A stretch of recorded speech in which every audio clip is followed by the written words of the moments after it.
saya menghina Pak Jokowi karena saya menyebut presiden adalah bajingan tolol. Saya ucapkan dengan sengaja.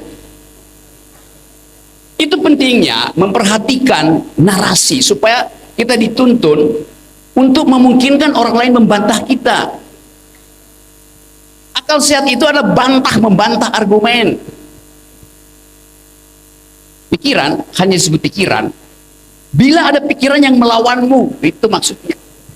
Bila kalian mengucapkan pikiran dan tidak ada yang mengganggu pikiranmu, itu artinya kalian sedang berdoa. Siapa itu anggota DPR? Anggota DPR itu adalah anjing penjaga saya, anjing saya. Untuk menjaga siapa? Menjaga supaya saya tidak diterkam oleh kekuasaan. Karena itu dalam bahasa Inggris, anggota DPR namanya watchdog. Tugas dari watchdog adalah menggonggong. Itu memang. Menggonggong pada siapa? Gonggong presiden, gonggong menteri. Bukan gonggongi rakyat, tolol.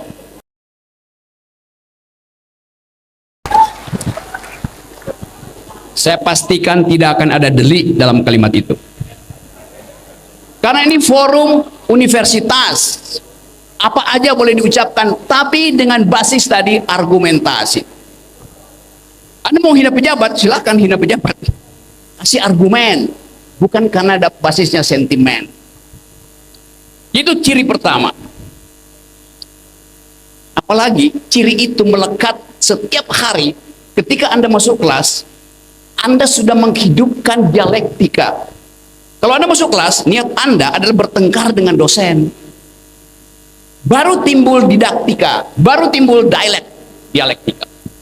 Anda masuk kelas, bawa backpack, isinya buku. Kalau laki-laki isinya buku, power bank. Tentu imawati, saya tahu. Selain buku, isi tas kalian adalah skincare. Right? Yang di belakang itu, dia tidak membutuhkan skincare.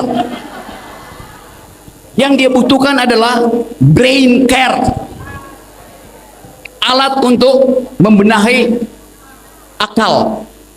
Karena belum cukup akalnya. Untuk masuk di dalam wilayah orang dewasa. Menduduki jabatan yang sangat strategis. Kecil. Apakah bapaknya dulu melanggar konstitusi ketika memaksa anaknya untuk jadi calon wakil presiden? Perlindungan anak.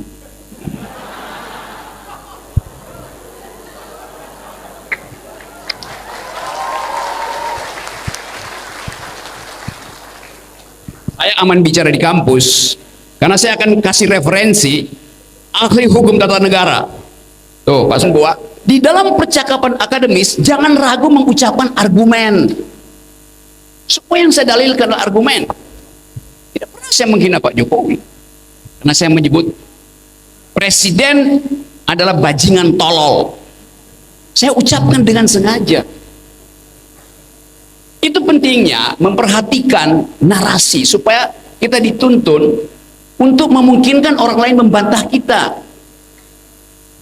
Akal sehat itu adalah bantah membantah argumen. Pikiran hanya disebut pikiran bila ada pikiran yang melawanmu, itu maksudnya. Kalau Anda berpikir dan gak ada yang lawan, ini ngapain lihat saya dari belakang?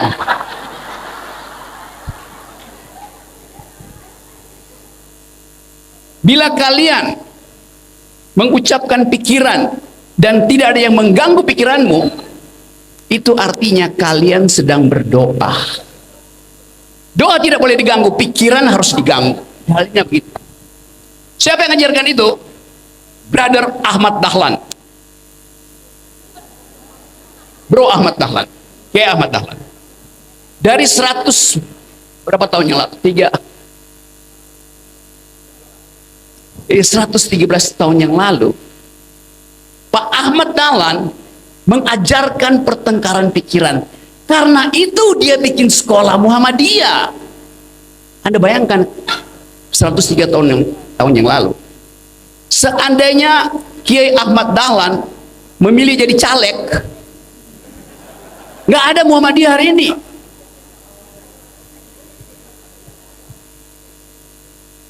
Udah pasti dia adalah kiang kita. Apa tadi kiang? Ya, kiai. Saya tahu Muhammadiyah itu mungkin 170 universitas Muhammadiyah, benar? 176.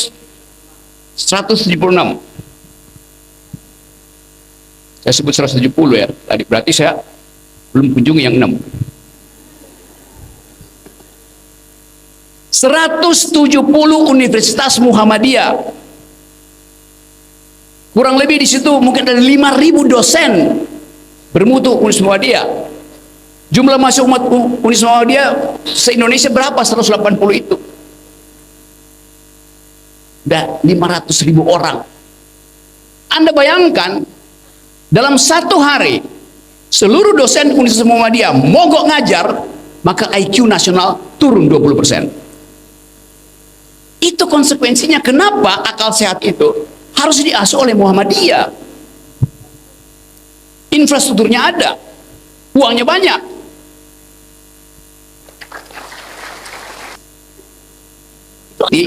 To each according to his feminisme. Karena dari setiap orang, bahkan ketika COVID, saya tahu pemerintah Indonesia, negara berhutang 5 triliun pada Muhammadiyah. Sekedar berhutang kota Bu.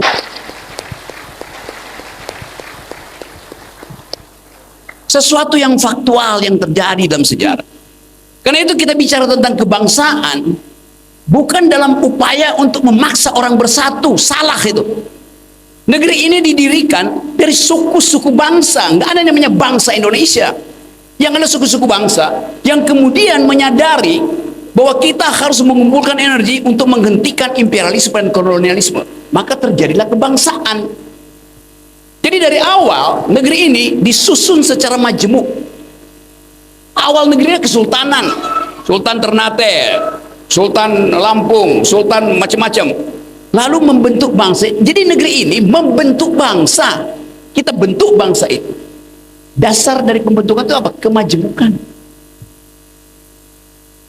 Yang salah dalam cara pemerintah melihat demokrasi adalah salah menafsirkan sila ketiga, persatuan Indonesia. Pak Jokowi paling sering itu salah. Demi persatuan tidak boleh ada perbedaan. Kacau. Karena ada perbedaan diperlukan persatuan. Itu maksud dari sila ketiga. Karena silanya punya persatuan Indonesia, bukan kesatuan. Persatuan. Persatuan artinya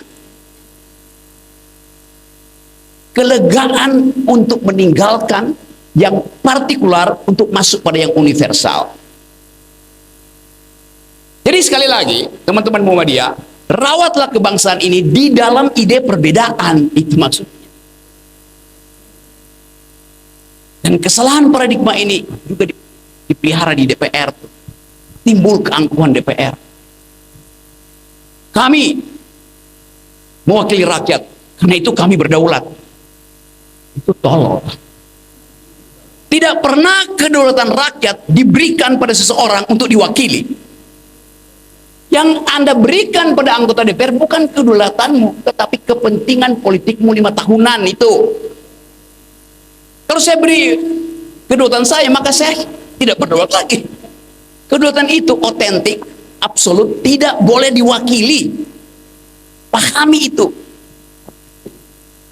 Jadi kalau ada anggota DPR bilang kami wakili kedaulatan rakyat, anggota DPR yang nggak pernah jadi anggota IMM.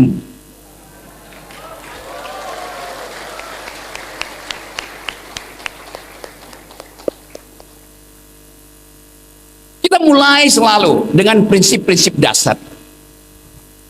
Kita ingin supaya DPR itu menghasilkan kebijakan yang pro rakyat. Tapi harus dimulai dengan benahi cara dia berpikir tentang kedudukan dia. Siapa itu anggota DPR? Anggota DPR itu adalah anjing penjaga saya, anjing saya, untuk menjaga siapa? Menjaga supaya saya tidak diterkam oleh kekuasaan. Karena itu dalam bahasa Inggris, anggota DPR namanya watchdog.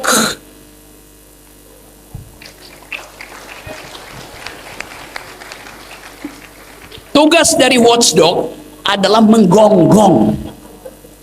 Itu memang. Menggonggong pada siapa? Gonggong presiden, gonggong menteri. Bukan gonggongi rakyat, tolol.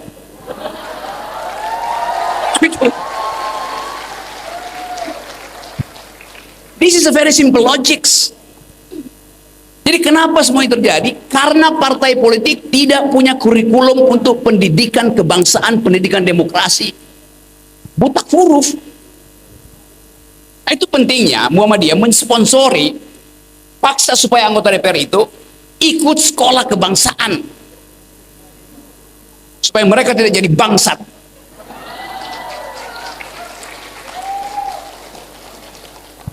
Dasarnya itu sebetulnya. Anda bayangkan misalnya, demo berhari-hari kemarin terjadi karena soal itu, persepsi masyarakat terhadap anggota DPR,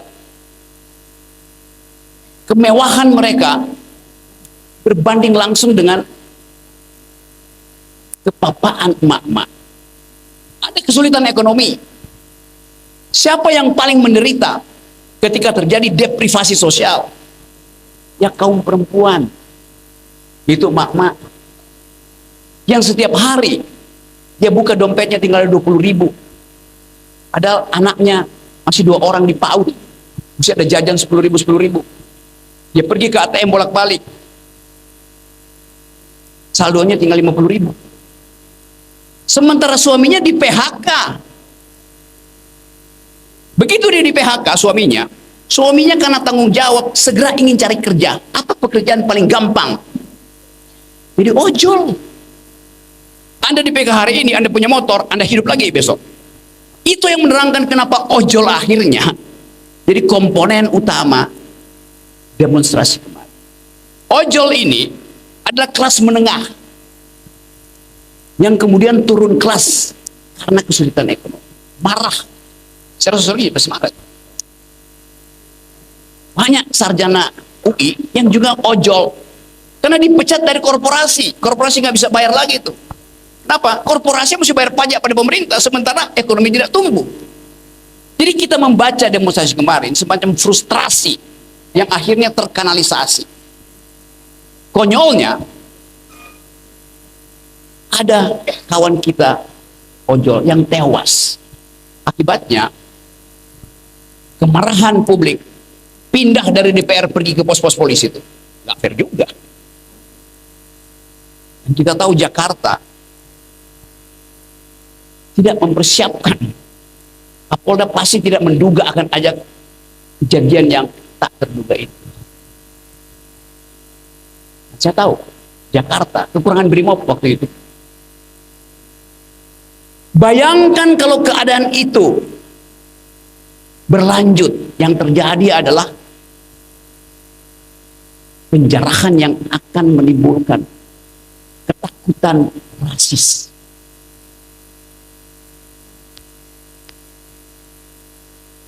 Akal sehat kita pernah berpikir sampai ke situ. Kalau itu terjadi, Indonesia, Jakarta akan mendahului Kathmandu, Nepal. Brutalisme. Jadi apa bahaya dari demonstrasi yang tidak ada pemimpin? Dengan mudah dia digiring oleh seorang yang bermental fasis. Anda nggak tahu Anda dipimpin oleh siapa. Anda dituntun oleh ide yang dieskalasikan melalui sistem media sosial. Tapi Anda nggak tahu Anda siapa pemimpinnya. Zaman 98 saya memimpin demokrasi. Saya bawa mahasiswa saya keluar dari UI, pergi ke Semanggi, berhadapan dengan aparat. Kita bikin pos dulu di tempat parkir lantai dasar Majaya dekat Semanggi. Diuber oleh BRIMOB. Peluru karet memang, tapi kalau kena benjol juga. Jadi pengalaman demonstrasi ada pengalaman otentik dari setiap mahasiswa. Akhirnya setiap mahasiswa baru nunggu kapan ada demo, supaya viral. Kita membedakan itu. Demo adalah hak demokrasi, tapi viral itu berbahaya karena tidak ada ide. Semua demonstrasi yang tanpa ide berakhir dengan kerusuhan. Demonstrasi itu disebut demonstrasi satu, kalau idenya kuat, kalau pemimpinnya bermutu dan bisa dikontrol. Polisi nggak perlu hadir di situ, tentara nggak perlu hadir, karena demonstrasi itu dikendalikan oleh mereka yang berpikir. Jadi kalau ada kerusuhan, pasti bukan datang dari mereka yang berpikir, pasti yang lain. 98 saya bagian dari tim pencari fakta. Kita bisa bedain. Yang lempar molotov dengan cara itu pasti mahasiswa. Tapi yang lempar molotov dengan cara itu orang yang dilatih untuk bikin kerusuhan. Bisa saya bedain. Sekarang Anda lihat dalam beberapa temuan media massa, yang lempar molotov itu orang yang jadi orang luar. Kan nggak mungkin mahasiswa punya ide untuk membakar shelter busway yang tempat dia setiap hari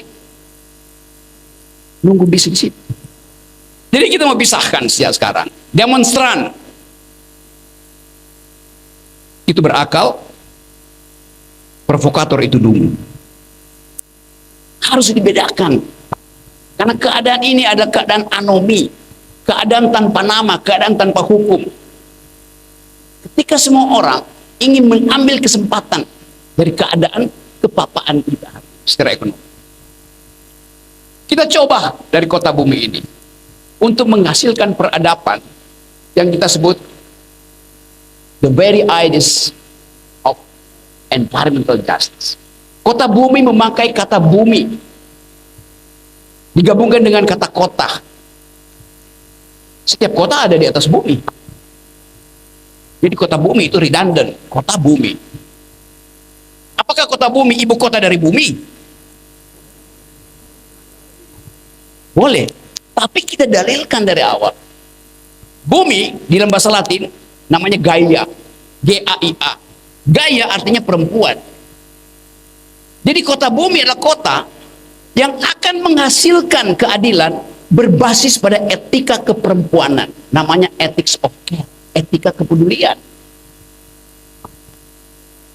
Setiap perempuan di dalam dirinya sudah terbentuk etika kepedulian.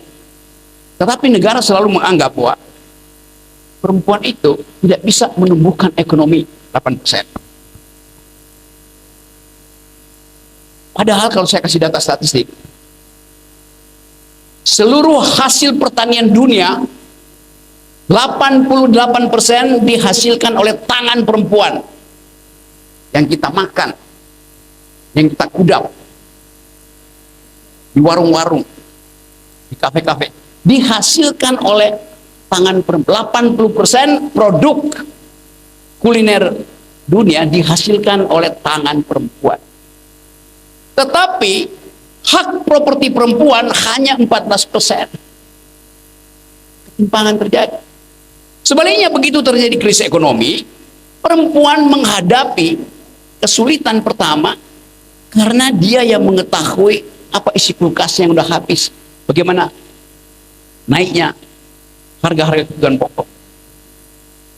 Begitu suaminya di PHK, perempuannya datang ke bank, minta kredit. Pegawai bank bilang, oh kamu perempuan ya? Ya Pak, saya mau minta kredit. Jaminannya apa? Suamimu pekerjaannya apa sebagai jaminan? Padahal si perempuan datang ke bank justru karena suaminya lagi nganggur, kan tolol banknya. Karena masih ada persepsi bahwa perempuan tidak pandai berbisnis. Kalau perempuan dikasih kredit, habis untuk beli skincare. Kita lihat faktanya. Seorang pemenang hadiah Nobel, mungkin 5-6 tahun lalu, namanya Muhammad Yunus, orang Bangladesh. Dia bikin Garmin Bank, bank untuk orang kecil. Nasabahnya 90% perempuan. Di dalam proyek bisnis itu dibuktikan oleh Muhammad Yunus, ketika perempuan diberi kredit, ekonomi bertumbuh dan kreditnya 99% balik. Kalau laki-laki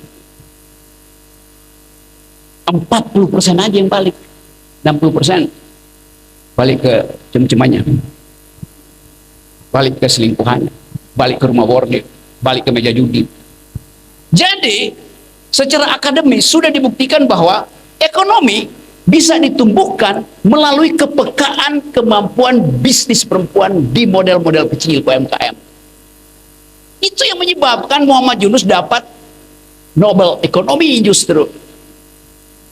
Tadi kita perempuan minta kredit masih ditanya, jaminannya apa, suamimu apa kerjanya? Padahal pembedaan itu tidak ada undang-undang, setiap orang berhak memperoleh kredit dari bank. Tapi culture matters. Feodalisme menganggap bahwa perempuan, kesulitan ekonomi, beban pertama ada pada perempuan. Kalau kita bikin piramida sosial, di paling atas ada kelompok orang yang menguasai ekonomi Indonesia, namanya elite, bourgeoisie.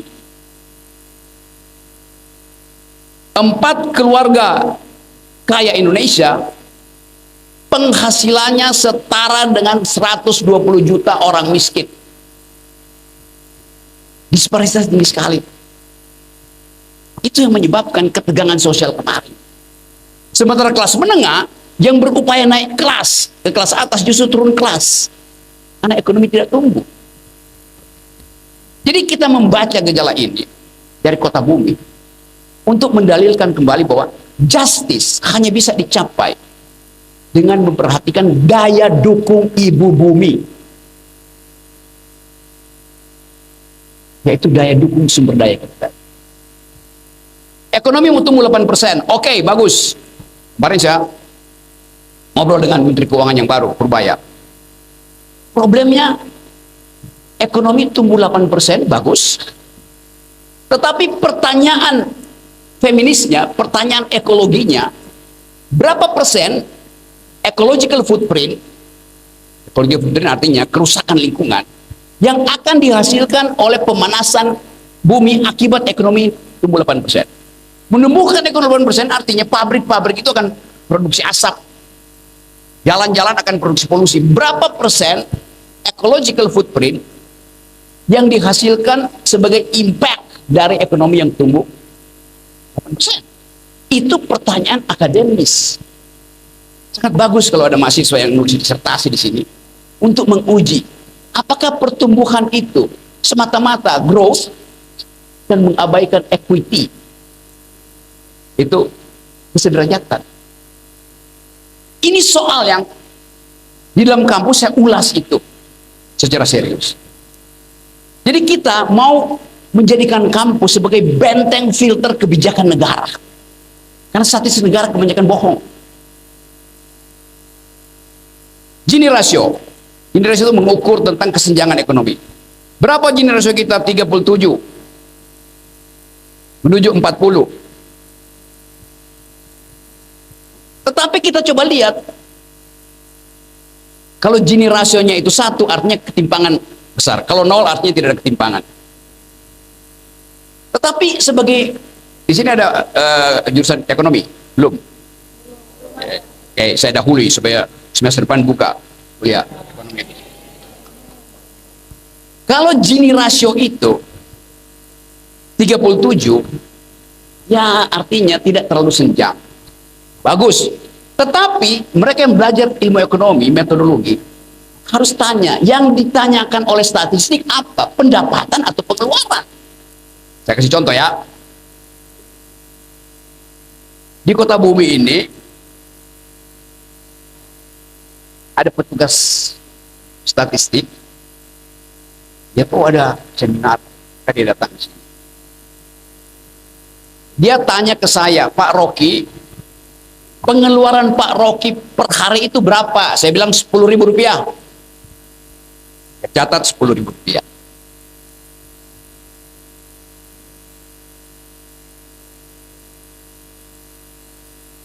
Dia lewat di depan, ada pengusaha yang lagi berupaya investasi tambang emas di Lampung Utara. Pak, berhenti sebentar. Saya itu turun dari mobil mewahnya. Berapa pendapatan Bapak sebagai pengusaha? Berapa pengeluaran Bapak sebagai pengusaha tiap hari? 10.000. Jujur pengusaha itu bilang. Oke. Dia masuk ke sini, dia tungguin seorang mahasiswa. Setelah selesai kuliah saya, kamu mahasiswa UMKO? Iya. Berapa pengeluaran setiap hari? 10.000, Pak. Saya menjawab jujur, saya pengeluaran 10.000. Pengusaha itu menjawab 10.000, masih menjawab 10.000. Besok muncul berita headline. Gini rasio di Lampung Utara 0, artinya tidak ada kesenjangan. Benar nggak? Betul. Tidak kesenjangan. Kalau kita kritis, kita balik pertanyaannya. Kenapa yang ditanya adalah pengeluaran? Bukankah dompet saya sedikit lebih tebal dari dompet seorang mahasiswa UMKO? Dan seluruh dompet kita dikumpulin, nggak ada apa-apanya dibandingkan dompet si pengusaha. Itu kan faktanya. Jadi ada pertanyaan yang salah di situ. Sekarang coba kita bongkar dengan akal sehat. Si petugas statistik nggak tanya ke saya, atau kalau segera dia ingin, kenapa 10.000 Pak Rok ya? Saya bilang, iya saya keluar 10.000. Karena setiap hari saya hanya makan pisang Ambon. Rp3.000 satu, 3 kali makan. Kenapa begitu? Saya nggak makan nasi. Saya makan, karena dalam pisang Ambon itu sudah ada karbohidrat, ada vitamin, ada air, ada mineral, lengkap. Karena hobi saya adalah naik gunung, panjat tebing, bukan panjat kekuasaan.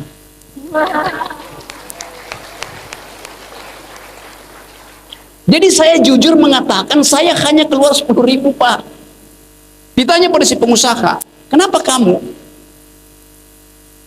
kaya tapi cuma mengeluarkan 10.000 per hari? Dia bilang benar, karena saya punya banyak penyakit, kata dokter minum vitamin aja. Masuk akal. Tanya pada si mahasiswa, kenapa mahasiswa UMKO hanya keluarin 10.000? Benar Pak, karena pagi-pagi 5.000 itu saya pakai untuk makan sebanyak-banyaknya. 5.000 lagi pakai buat beli rumah, buat nahan sakit mah. Jadi statistik berbohong karena dia nggak menguji alasan seseorang mengaku 10.000. Bayangkan kalau ditanya berapa penghasilanmu, waduh, Gini rasionya langsung full stop di satu, artinya ada kesenjangan besar. Jadi begitu cara berpikir akal sehat kampus. Kita coba bongkar ini sebagai persiapan Anda untuk jadi pemimpin. Kita coba bongkar ini untuk memungkinkan Anda di suatu waktu mengatakan bahwa kota bumi akan menyelamatkan Lampung harus jadi pelampung negeri. Lampung Utara harus jadi pelampung untuk Nusantara. Terima kasih.